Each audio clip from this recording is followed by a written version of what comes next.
Hello and welcome to Dungeoneered, a podcast dedicated to discussing Dungeons and Dragons. I'm Aaron. And I'm Josh. Let's do this. What are we doing this week? Yeah, what are we talking about? All I know is it's something sad, right? Yeah, it's a tragic backstory. And so instead of jumping into world lore like we have been doing so far, I was reminded of one of my favorite characters this week. And so I thought it might be fun to do like a dive into that character and their story this week. So this week we are diving into my favorite hero from Marvel. I'm sure you'll all know him. It's Robbie Baldwin, of course. And as we all know, let's say it together, the superhero name of him is Speedball. Wait, what? No? You don't know Speedball? Speedball? Yeah, Speedball. You don't know Speedball? No. Am I supposed to know what Speedball is? No, most people probably don't. Is it a sport? I was just joking, saying we all know him. Oh. He's one of my favorites. Now, let's start with what Speedball's powers are. The Marvel Wiki says his powers are kinetic energy field. Robbie Baldwin's exposure to energy from a dimension of kinetic energy gave him the superhero ability to create a kinetic field of unknown energy around himself, which absorbs all kinetic energy directed against him, what he originally called the Speedball effect. Wait, whoa. Wait, is this just the intro? Are you talking about Marvel? Are we doing Marvel this week? That's what I said, yeah. Oh my gosh, I thought there was a D&D character called Speedball. I was so confused.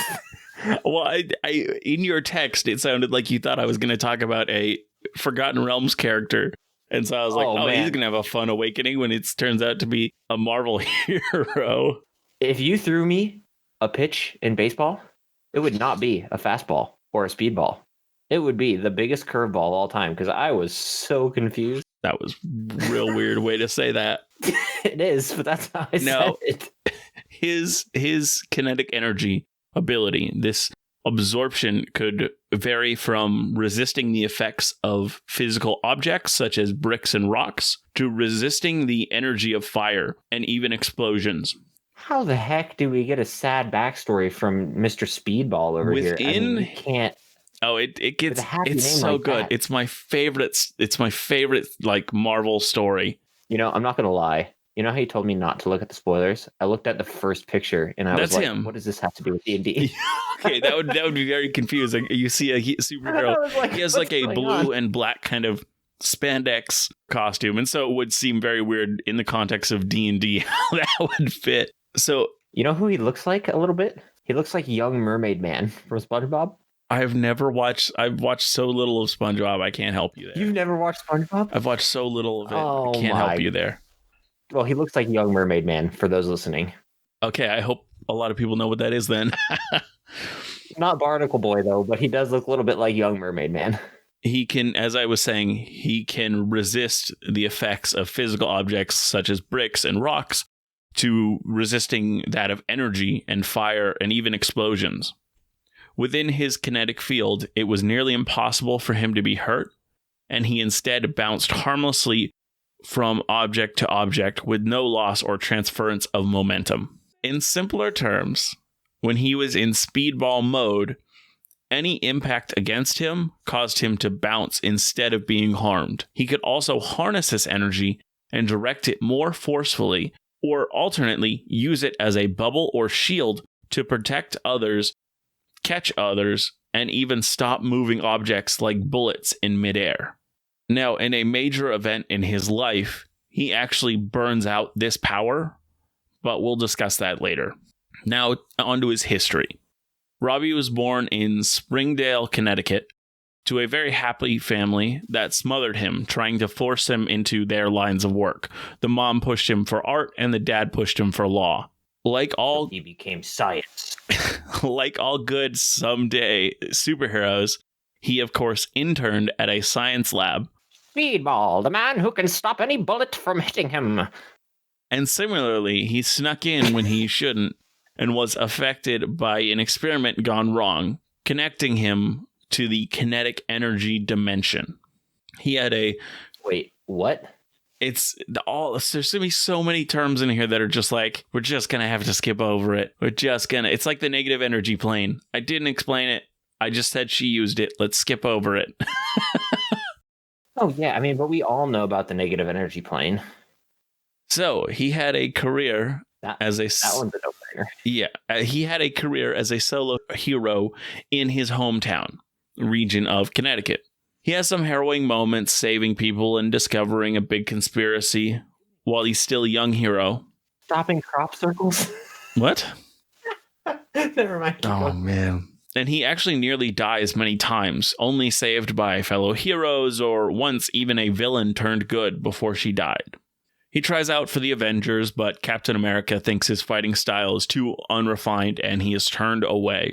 He doesn't start to grow up and really become a good hero until a major battle against a supervillain called Terax the Tamer, where a newly formed hero group that he was not a part of was having trouble taking it down. When he shows up on the scene and is able to help them overcome, this group is called the New Warriors. And after they saw him helping them, they allowed him into the group.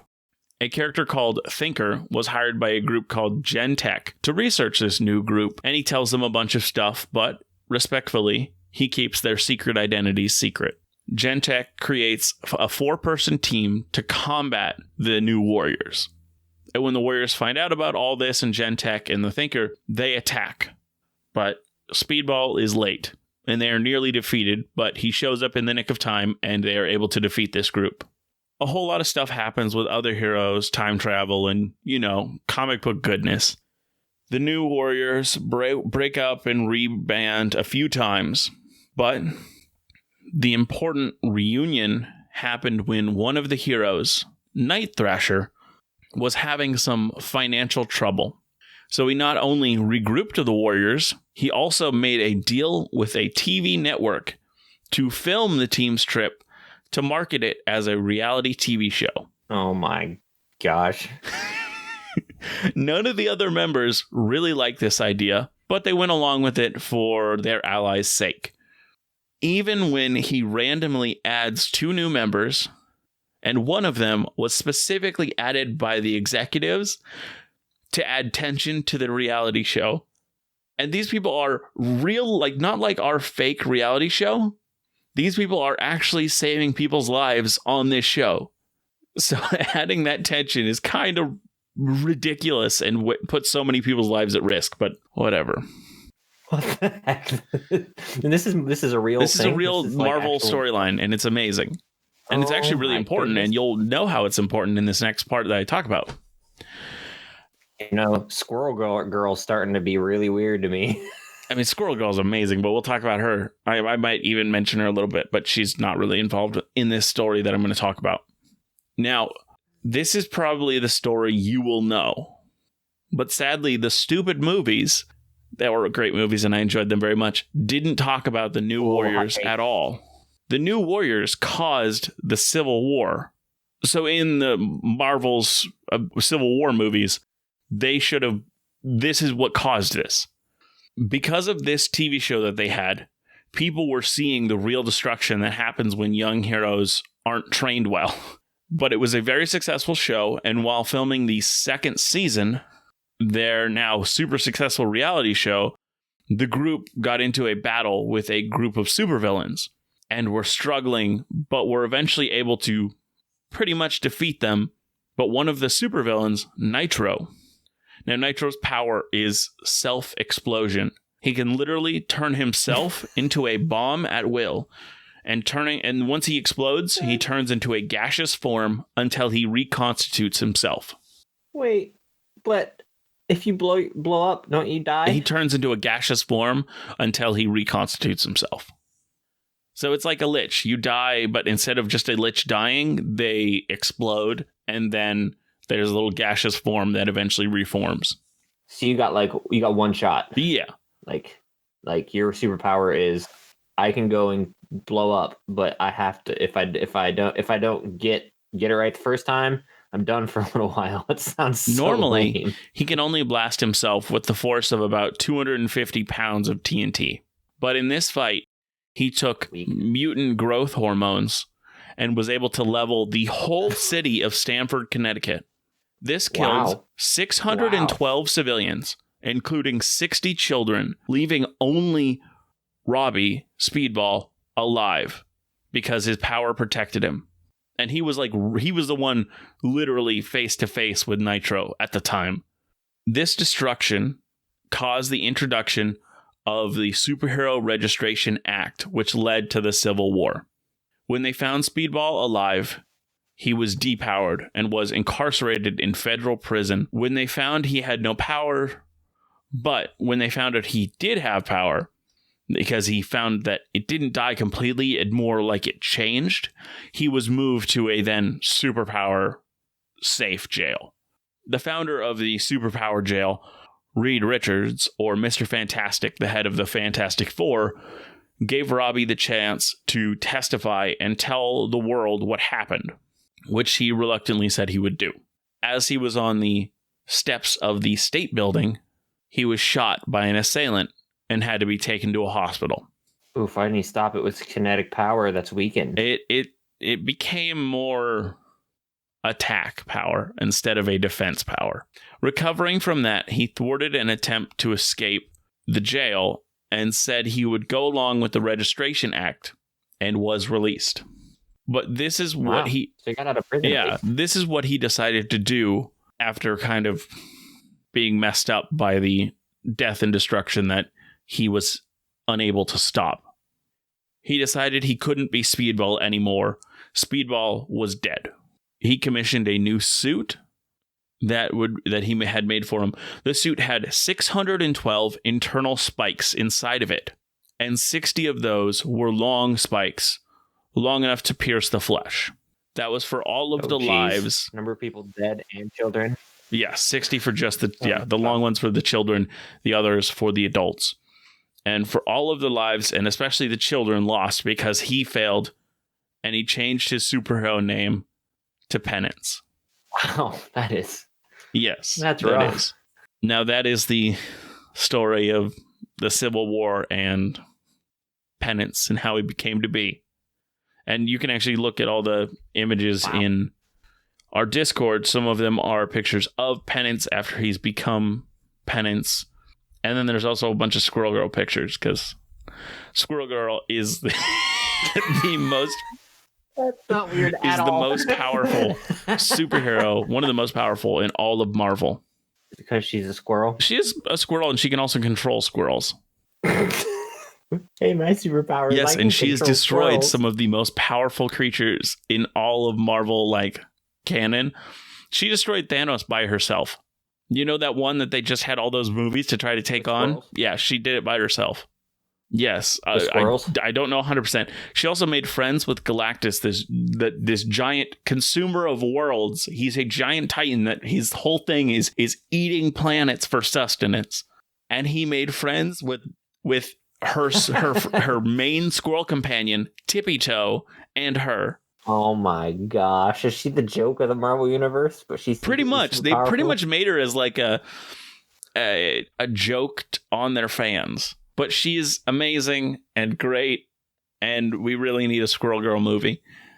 I don't know if I don't think I could watch a Squirrel Girl movie. I think it would be great. But so now it's time. Although I don't know anything about superheroes. Yeah, so now it's time for what do you think our topic should be? Just creating an NPC? Well, I mean, obviously we have to make a D&D superhero. Right? I mean, obviously we have to make a vigilante. A Silver Shroud. Heck yeah. Oh, wait. Isn't that Fallout? Yeah, that's Fallout. Yeah, I like that. That was good. I like that mission. Yeah. So in Fallout, for any of you who don't play video games, there is a fake superhero called the Silver Shroud.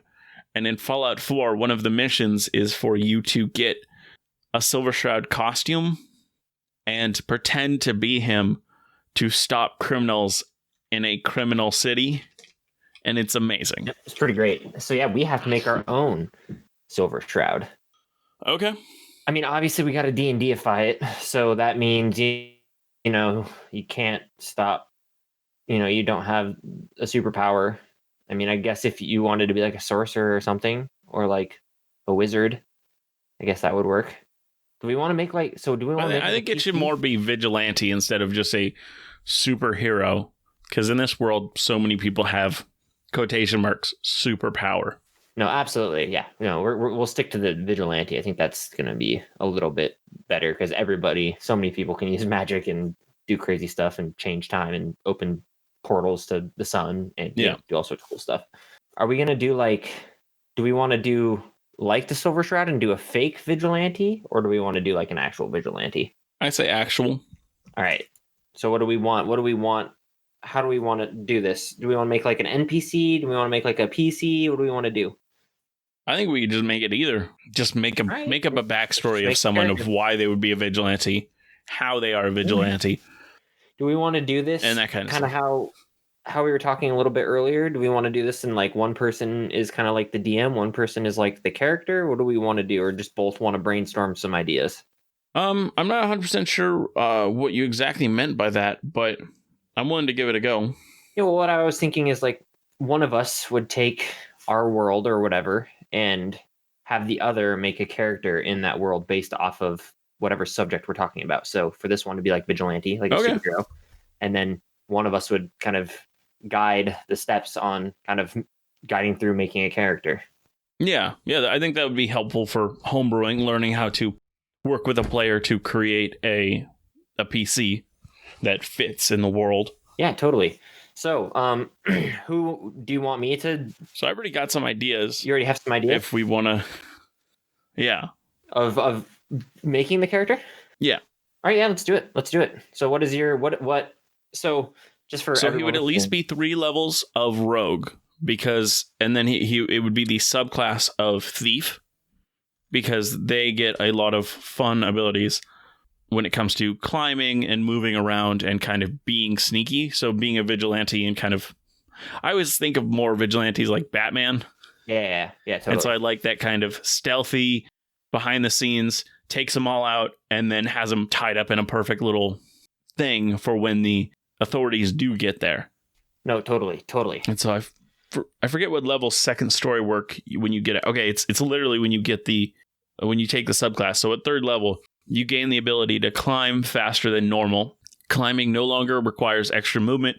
In addition, when you make a running jump, the distance you cover increases by a number of feet equal to your dexterity modifier. So you could easily jump from rooftop to rooftop. You could easily climb up things. And you can also disarm traps and use an object as a bonus action, which is fun abilities and stuff to use. Yeah, no, I mean, if we're talking like vigilante, I mean, rogue is a really good one. Monk could work probably a little bit too. But yeah, definitely rogue is like what I would think of a typical like either criminal or vigilante. I think works really well. Mm-hmm. Yeah, I was thinking I was going to do like a rogue sorcerer. Ooh, that would be like a true superhero.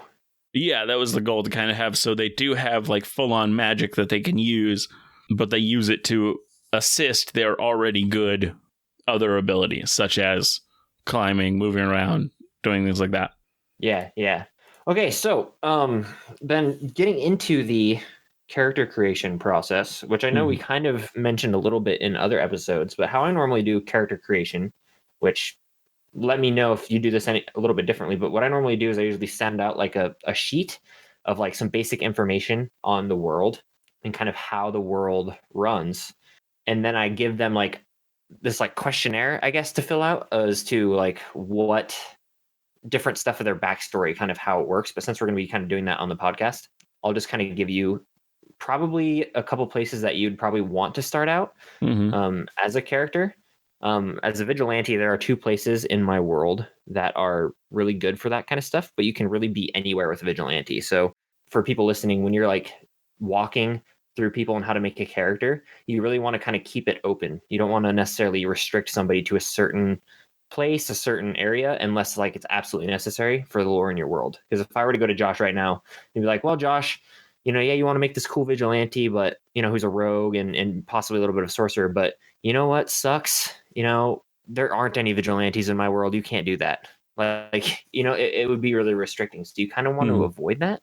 So how I normally do stuff when we're making characters is I kind of guide the creative flow. So if Josh is like, hey, I thought of this really cool vigilante character who's going to be this rogue, well, then I kind of go, well, I do have a few places that I think would suit really well, and I would ask him a question. So, for example, Josh, what are you thinking when it comes to this character? Are you thinking more of like a street rat who's kind of making his way through the middle of the city, like fighting crime? Do you see him as more of like somebody behind the scenes of this like organization? What do you see him as? I don't see him as full street rat. I kind of see him as, I'm thinking shop owner that has kind of had it with maybe mafia pushing him around, or just some crime that is affecting his business and people he cares about, and he's just finally had enough. So then, what do you see? So you mentioned kind of like a little bit of a Batman type thing, kind of, but I didn't want him to be like straight up rich like that. I want him to be still like trying, like having a hard time. Like most of the things he has to make himself because he couldn't afford to just buy it. Okay, so then when you kind of picture him, for example, what do you see his shop? Like what surrounds his shop? Do you see it just like a normal city? Do you see it as like a tiny town? Do you see it in the middle of the country? What do you? I see it with like buildings, literally like a line of buildings, like in a full huge city, but maybe not like the best part of that city. It's crime-ridden area. Okay, so you see him kind of in this crime-ridden, run-down area of the city. Do you see this city being run more by criminals? Or do you see the city being like a normal city, but he's just in kind of the run-down area of the city? I think it's a mixture. I think there's definitely some criminals that have bought their way to have like influence on the city, but that is not the majority of the leadership. Okay, so you see it kind of like a section of the city is owned by crime and the rest of the city is not owned by crime type of deal. Yeah. Okay, well, there's a couple things that we can do. First, in my world, there are multiple different what are called headquarters for criminal organizations. And these headquarters are all part of this essentially thieves guild. It's called the Thieves Den.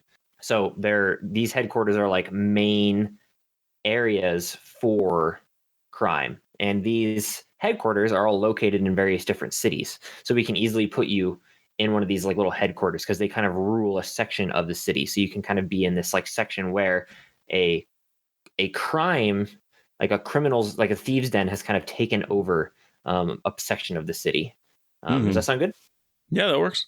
What in like the backstory of your character, so if we're going back, what would make your character a vigilante? What was the cause?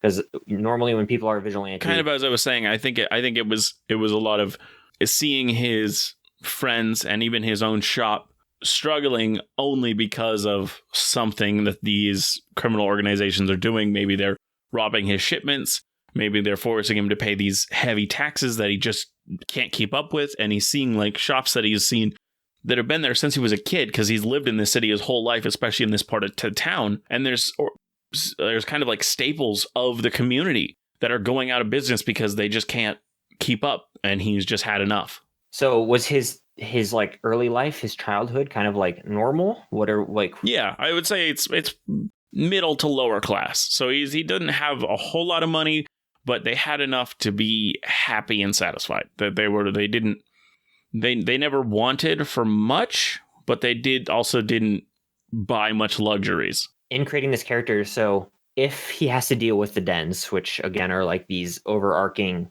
thieves guild essentially, do you want, so like your parents, for example, did they own a shop? Did they own a farm? Yeah, I think it's a hereditary owned shop. So over the generations, he just took it over. And so that's another reason why he's trying to fight back, is that he does not want to lose his like great grandfather's store that they've been running for generations. Okay, yeah. So I think now this is also another question. Do you think his parents would have dealt with this crime also, kind of further fueling his need and desire and want to be a vigilante? No. His parents, I think his parents were kind of the rollover. Don't worry, son, it'll be fine. Just focus on your schooling type thing. But he's been seeing the. But would he have seen it secretly? Yeah. So they didn't deal with it. They just kind of were like, let's just roll over. It will be fine. We've survived worse type things. Like they would always talk about like it might not have been like a depression, but it was like a really hard time that the store had that their great grandfather dealt with, and he's like, we've gone through that, we can keep going through this type thing. And so they just kind of sat by the sidelines, and he hated that. So then were they subjugated to the crime, or were they outside of that crime? So did somebody come and steal from the shop or push the shop around while you were like Probably, while your character yes, was for sure. And that they were like, okay, here's the money, or they like if it's like a extortion racket, they gave the money every week on time perfectly. Okay, so now what is your character like? Fast forward currently to his shop, he has people kind of stealing from him, kind of essentially just general crime that goes around his shop. I even would kind of picture like, you have to pay for a protection fee type thing. Yeah. Like, well, if you don't have us for protection fee, then an extortion racket. Who knows what's going to happen to your shop, right?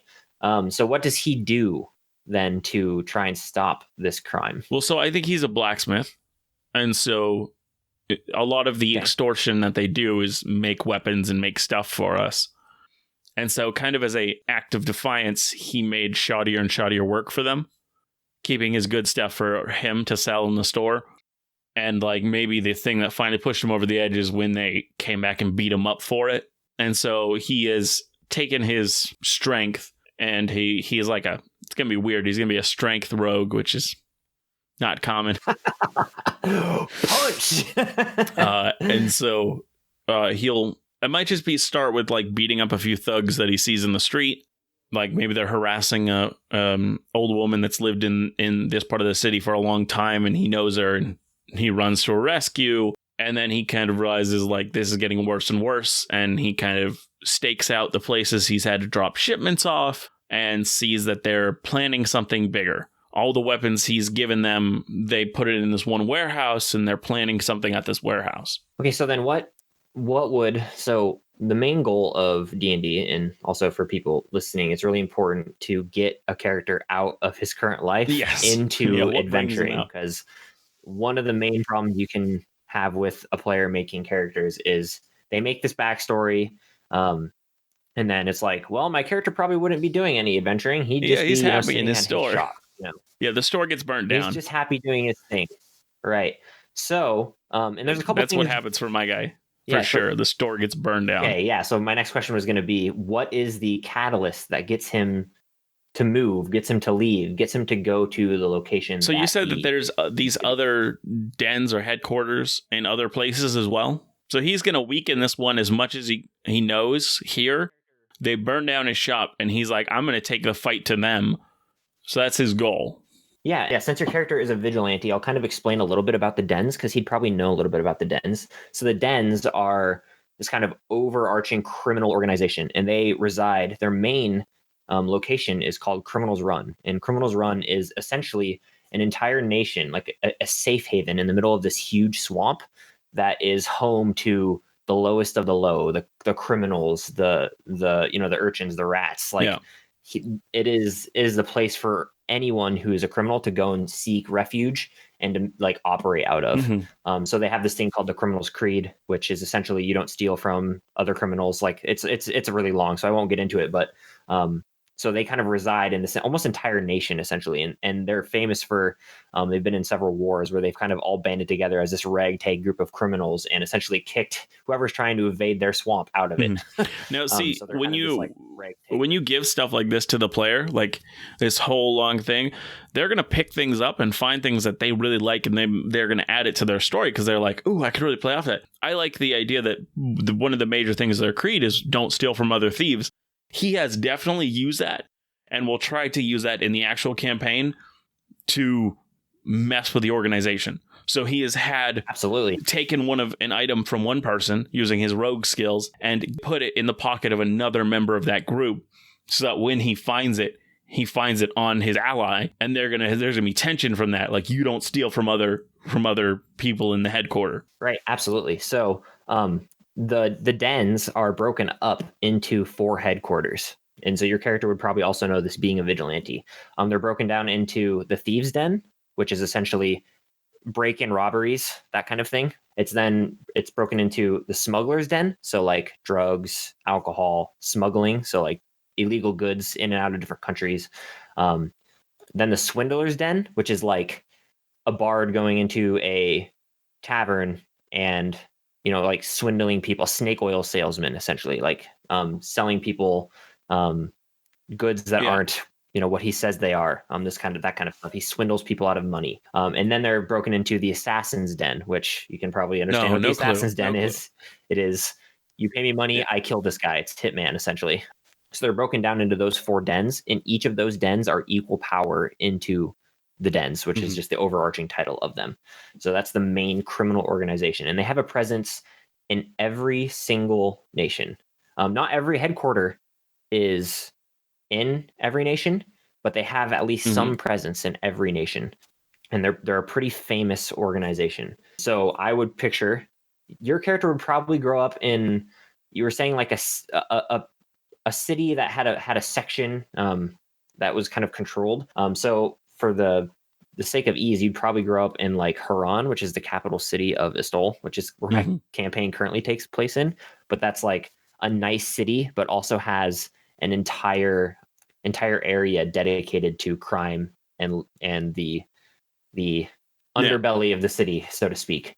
In fact, in this current campaign that I am running, they've had a huge issue with Haran and its cities, so its criminal quarters. So yeah, so I'd picture you kind of grew up in Astol, and then you said your shop was burnt down, was destroyed, because they realized it was me. Yeah, why? So let's run that over again. Why would they destroy your shop? Because they found out you were a vigilante? Well, because I had crippled one of the dens of their organization in this city. So I don't know which one it would probably be. Which one do you think would be extortionists? Would it be the swindlers?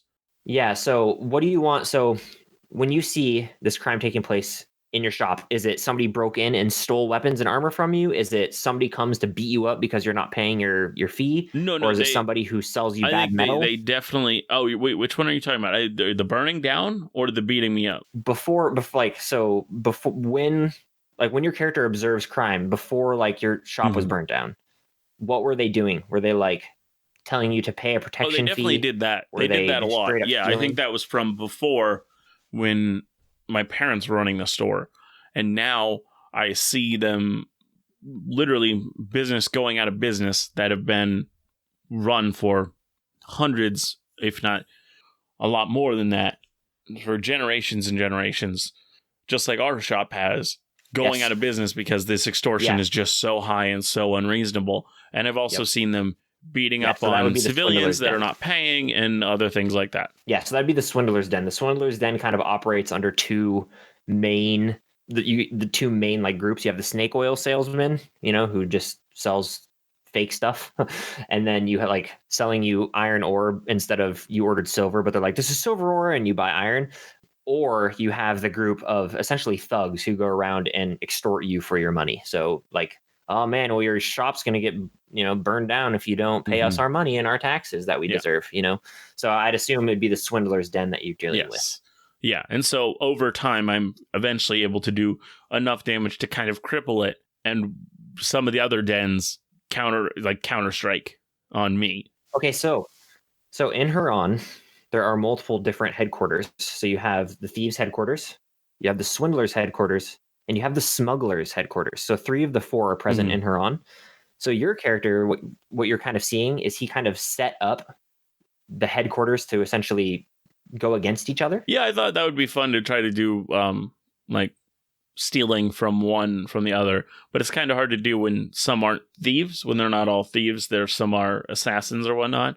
Is there like a calling card they have? Maybe he assassinates some of the swindlers and pretends like the swindler swindled the assassin, so the assassin killed him type thing, and kind of set up this whole everybody hates each other, everybody's attacking each other type thing. Yeah, so how I would see this happening, and you can tell me if you like this or don't like this, is I would see your character, it'd probably be the easiest to steal and blame it on the thieves' den. So the swindler's den would get mad at the thieves' den and vice versa. So essentially the swindler's den, because they've been extorting so many people, they've been taking so much of the money from the city itself, that the thieves, you could set it up as the thieves den was like, well, there's not a whole lot left for us to steal. And so you end up stealing from the swindler's den and blaming it on the thieves den, kind of rigging it to make it look like the thieves den was the group who stole from the swindler's den, and essentially started a civil war, which is ironic because that's which started a civil war within the dens. Yeah, that's cool. I like that a lot. And so then they found out that it was you who did this, who set them up, who caused this issue, and they came and they burnt down your shop. Did you have any family or relationships or anything? Was there anything else that was affected by this? I think most of them were dead already.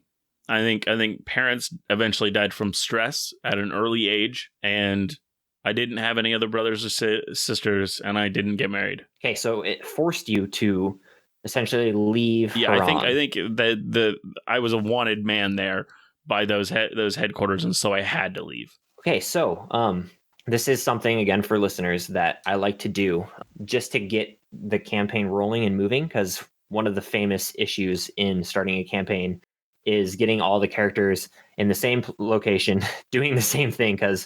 And I think Josh can probably attest to this, but it's always awkward, like session 1 or session 0 when you first like starting and like, well, you guys are all in a tavern, now talk.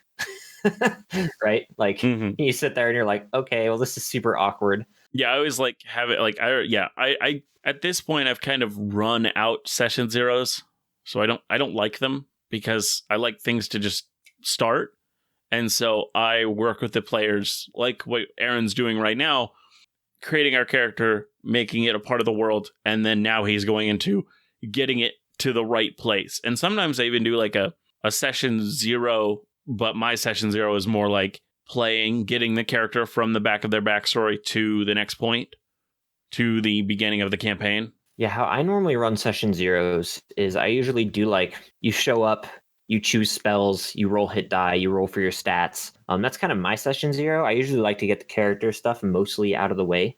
I do allow, though, for session 0, which I think can be a really fun thing, is if you're doing characters like separate from other characters, it can be really fun for session 0 to like characters to be like, hey, I kind of want to have a backstory with you. So it can be kind of a useful tool there if they haven't already done that.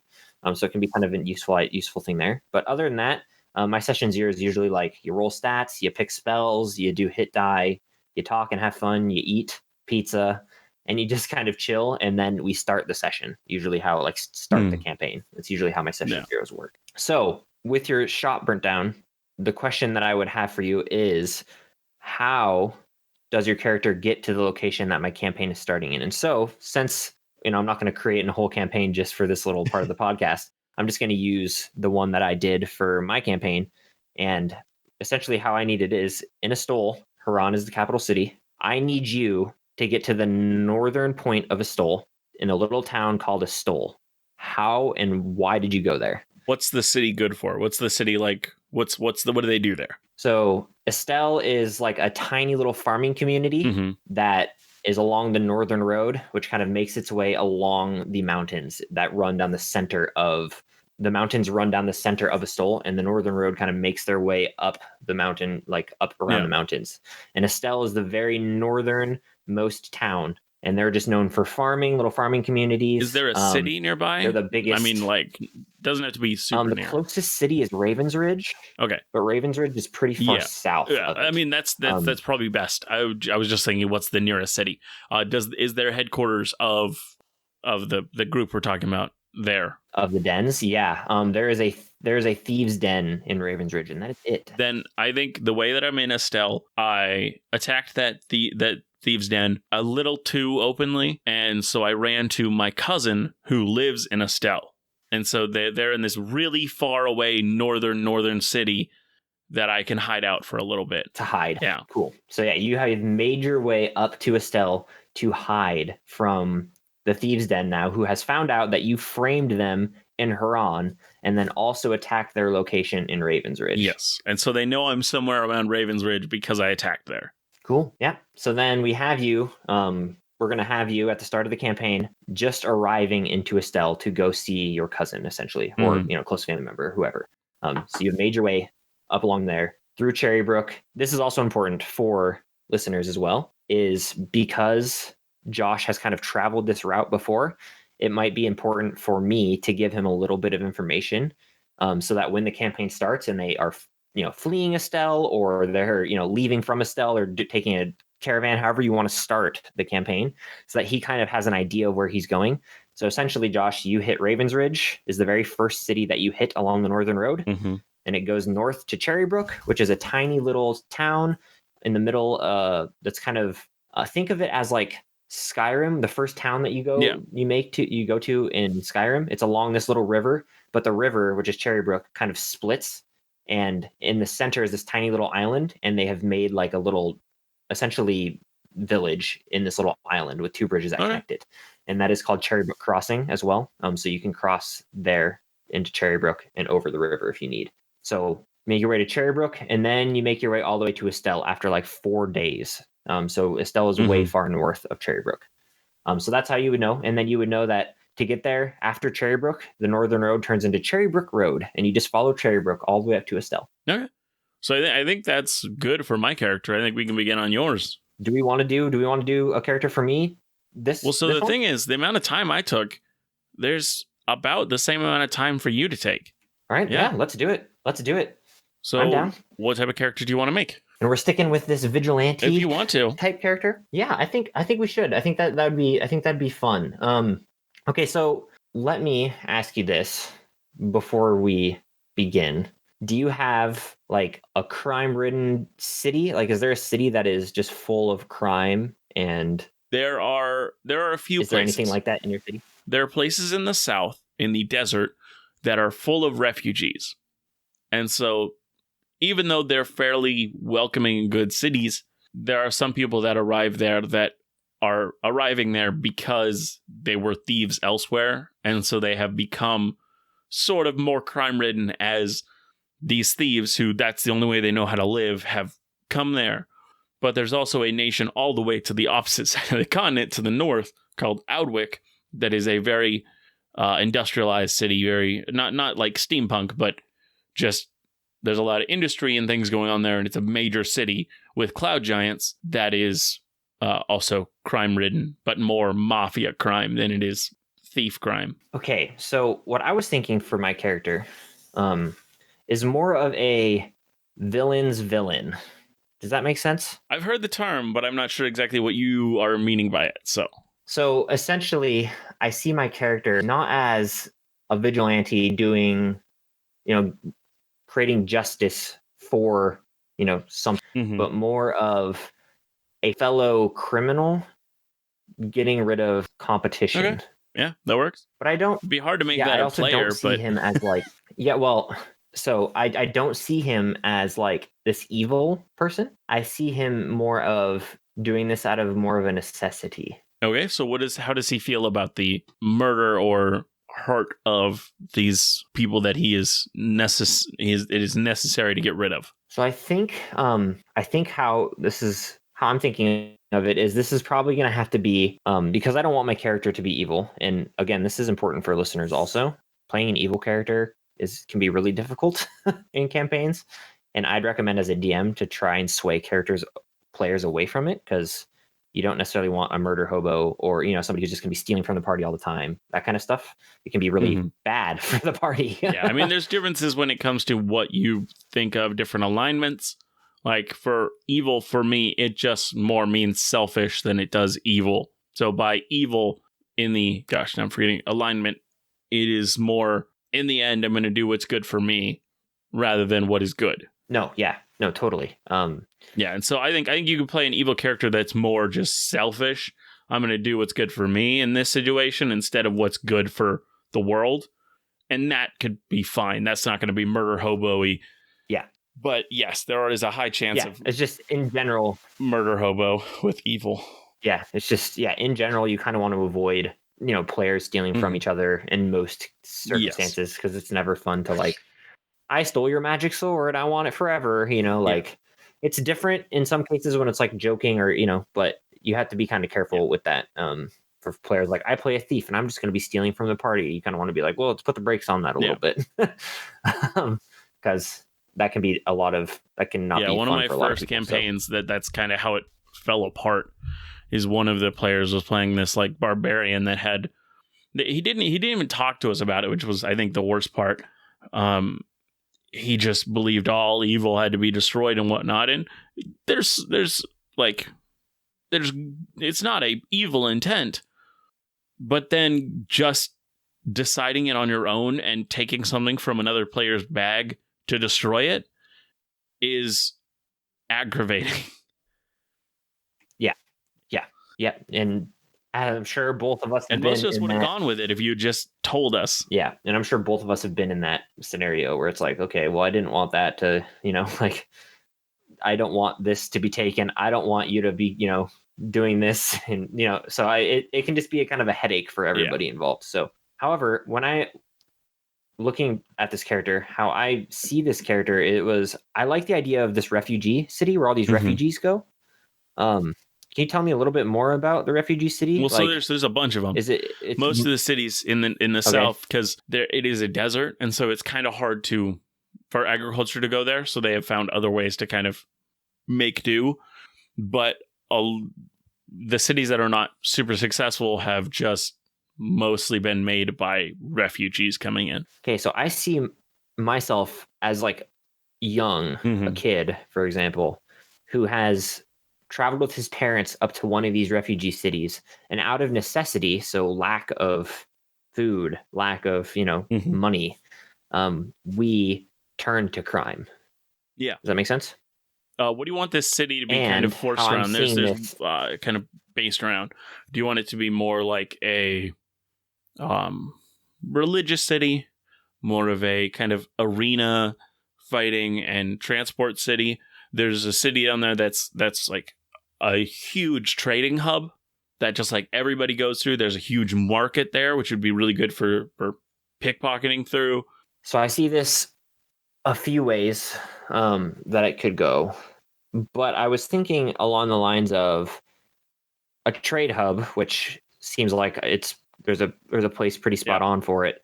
But I see this kind of like, like a couple people, and I don't necessarily like to use this like cliche, but like a few people who are incredibly wealthy from this trade kind of has screwed the rest of the people on purpose. There.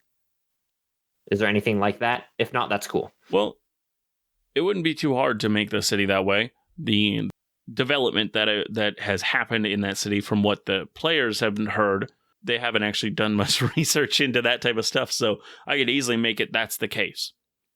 So that totally works. Yeah, because I just see, and this necessarily isn't a part of my backstory too much, but I see like a city that is built on trade, built on money, and the leaders of the city, or whatever, seem to control most of it, whereas the rest were refugees, and the lesser don't seem to have much. And so I think on this row of merchants, you have to pay an exorbitant fee to the government to get a good spot. And as you go further along, and where people get less and less interested in buying, it gets worse and worse and worse and worse and worse, as people weren't willing to pay this exorbitant rate, get pushed further and further back on this row. Right. Yeah, I like that a lot. And so what I see my family doing, including my character, and I'd probably have like a brother and a sister or something like that, but I definitely see my bird scream. But I definitely see my parents stealing to essentially feed the family. So a thief out of necessity. Okay. Yeah, that works. However, I see my parents getting caught. Yeah. Does that make sense? So like they get caught by another criminal organization, another criminal group that has made or just a crime boss or any kind of, another criminal. And essentially they make them pay. And I'm not sure if I want to do the typical like my parents died thing. What do you want to do? Just lose a finger? Or if I want to do like lose fingers, or I'm not sure how I like the idea of just like losing something, but I think I want it to be more severe than a finger. take a child. I like that. They do it too many times, and maybe it's you. Maybe you were raised by this people to be as No, I think I want that to be. I think I want that to be one of the reasons why I'm going. So I want they take, say, my sister. So what I was thinking while you were saying that is I was also thinking, so the city that is the merchant city, it's called Romeska. It's literally built into a valley in this desert. And so there's also a very successful mine in this city. But one of the major places that the merchants travel through this from is the city directly to the south of it, which is the capital of the nation you're in. And it could be a mafia organization or from that capital that is setting up a new chapter in this city. So they would take your sister to I like that the a lot. capital. And then they take. Well, okay. Actually, I came up with another idea. Okay. Yeah. No. So I have another idea. Okay. Very similar vein. Almost identical. So we're keeping it all, except for I want to be from like a group of gypsies, essentially, that are refugees. So there's like a bunch of us. So there's, like 4 families, like 4 families, a freshly married couple, like, all trying to survive together. A bunch of different, that are all surviving together. And then my parents became thieves to help feed this little group that we have, this kind of our own little family that we've made. And so they get caught, and for the consequences, they take my sister, but they also take someone that's very close to my character from my little group. Like a romance since we were just talking about doing some sort of, romantic interest, I think it's going to be like my character's like romantic interest as well. And they take those 2 away to the capital. Okay. That works. So then, to get kind of revenge, my character becomes a villain's villain. Slowly dismantling their group in this city and then going for the big one. Yep. So getting revenge on the people who caught my parents, and then going back to the capital to try and find my sister and my love interest. I like that. And so what do you do in this city to hurt this organization? Well, I'd have to know a little bit more about the organizations. If you don't have anything on them, that's fine too. But it would probably I just need to know what you need to know. It would probably be like, what kind of like organization is here that involves crime that would catch my parents, like if they stole from them on accident or something. They stole from. So the payment for the getting a good spot on the merchant row, on the kind of like where you set up your shops, it is kind of faux for the government. It's the money, a cut of it does go to the government, but a cut of it goes to this criminal organization because they're the ones who's actually on the streets watching, making sure everybody respects it, and kind of threatening anybody who tries to put their shop up when they haven't paid the right amount. So are these like armed thugs that are like guards in quotation marks? Yeah. So there's definitely a huge amount of them that are also literal city guards as well. Got it. Okay. Yeah. So I definitely see my character like the guy who, it probably wouldn't be as far as like killing the guy who caught my parents, but it would definitely go as far as like humiliation, like somehow humiliating him in front of like the market square. He then becomes like a bitter enemy of mine. There's a really nice park in this city that is centralized between a really well-respected magic shop, a well-respected tavern, a really good blacksmith, and a brewery. And in the middle is this park that is like super well-known and very populated, very well-traveled.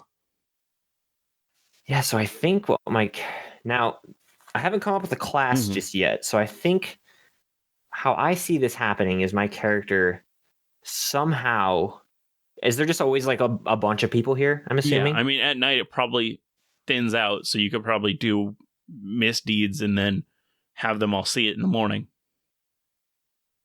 I see my character kind of like maybe a bard who's like doing some sort of performance, getting like a big crowd, and he happens to be in this crowd, and I like make a fool of him, like invite him onto stage or something, and just totally make a fool of him. That would work. That's a good way of doing it.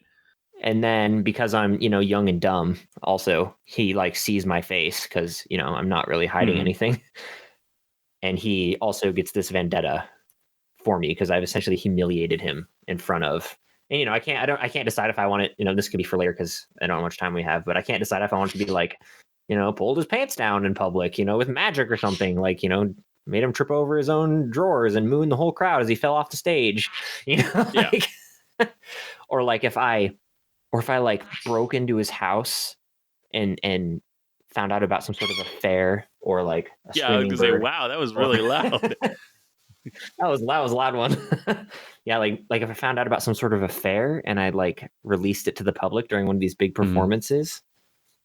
I was thinking it was just something simple, like you make him look dumb, because like there's those performances that they can just make someone look like an utter moron, even though they're not, but just like asking them simple questions they just can't answer or different other things. See, I like that's how it starts, and then it escalates to something worse. But yeah, that's interesting. Like outing an affair or something like that. Yeah, outing an affair, or like I can't think of anything else besides that's outing such a good affair, one though. That like, totally works. It is aggravate him to no end, like humiliating him and partially ruining his life. Like to some extent, because he ruined mine. And then that is a catalyst also for me to leave the city. But yeah, that's a good one. That would definitely hurt him in such a way that he would want revenge. Do you think he remembered you? Oh yeah, absolutely. Or, like, remembered your gypsy group? No, I mean like from your parents, from what he did to your parents and took your sister. Yes.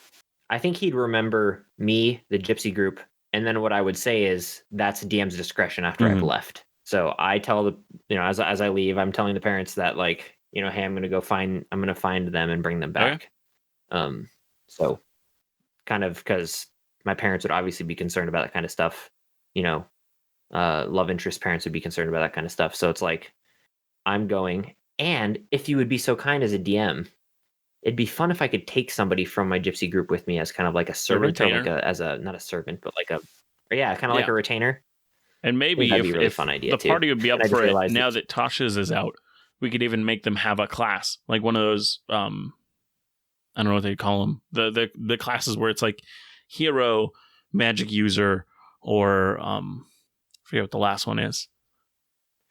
Yeah, I don't know if I'd want them to like, be like a fighter or anything, but like, I think it would be fun to just have like this person that went with me, like, just as like a gypsy or a performing buddy. Yeah, that works. And I picture this character like dressed in like flamboyant, bright blues and greens and purples and yellows and reds, just colors of the rainbow, just this like flamboyant character, and then makes his way down to the capital to rescue his sister and also to run away from one of the head criminals / guardmen / whatever in the city.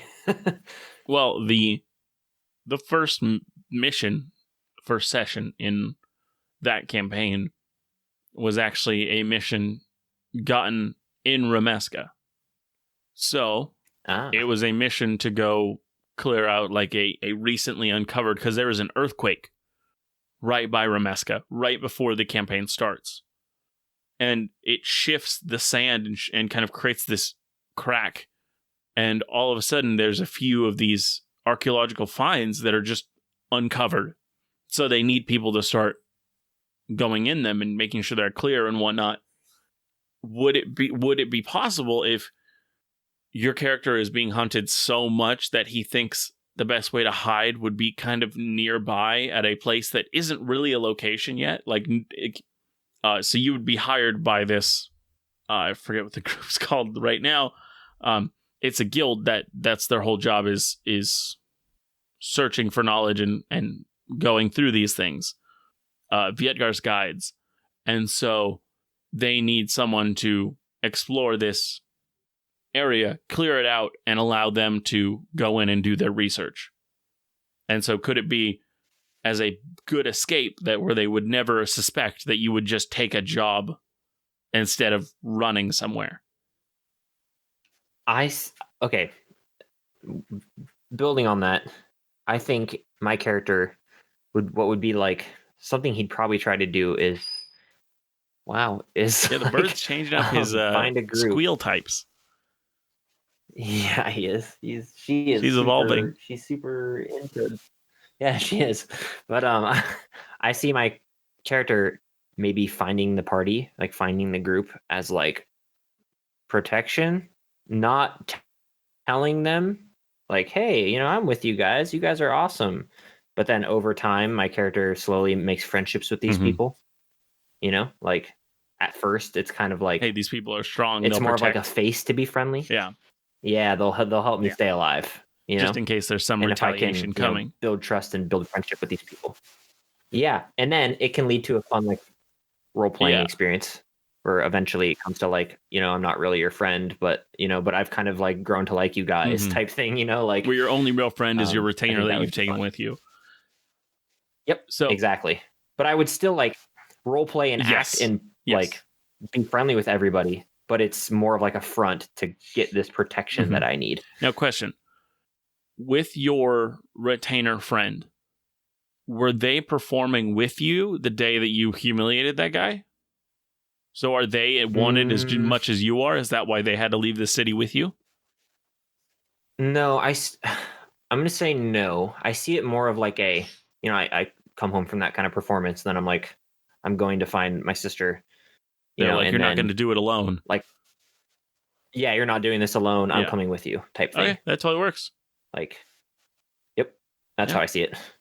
And, we'd have to make a whole retainer, but I would see this person as kind of like not dumb and not useless, but like the tag along, but my character is friends with him. Like he's likes the this person a lot. Samwise, so he's not really going to do the fighting, but he's going to carry everything, and he can do so much for you. He's gonna like he's gonna help me do stuff, but he's not gonna. He's kind of like not the fighter, not the. It makes sense. Yeah, I could even like if I were to make this gypsy group even more in depth, I could do like we don't like the gypsy group doesn't believe in violence, so refuses to do any kind of like fighting for revenge. Where my character has kind of thrown that out the window at this point and is ready to do anything.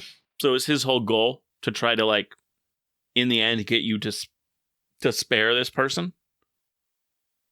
Well, I don't think my character's goal is to like fight or kill anybody. It's just my character's goal is to rescue, but I'm willing to do whatever it takes to do that.